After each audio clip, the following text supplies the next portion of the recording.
Niletee huo mkate.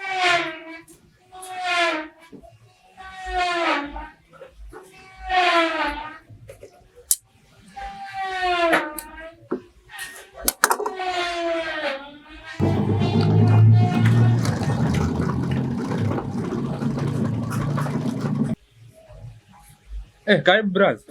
Sorry. Za masiku. Safi. Kaa kiti hapo. Unaendeleaje? Niko vizuri.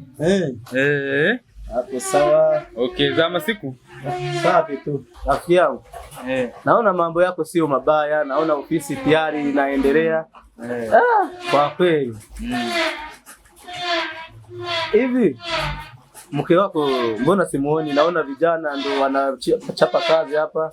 Si unajua mambo ya familia. Wife nimemwacha nyumbani, ananipikia msosi.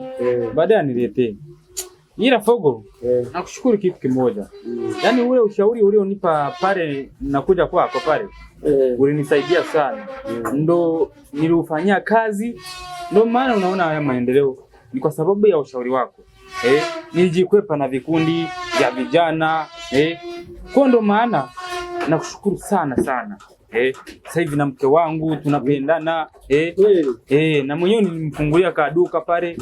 Kwa baadaye akiniletea msosi na mwenyewe anaenda kufanya kazi zake.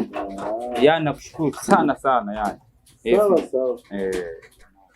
Kwa hiyo ninavyoona mimi nilikuwa napita tu pale, ikabidi kwanza nipitie ofisini kwako nione maendeleo yako yanaendeleaje. Kwa hiyo sasa hivi ngoja tu nirudi nyumbani.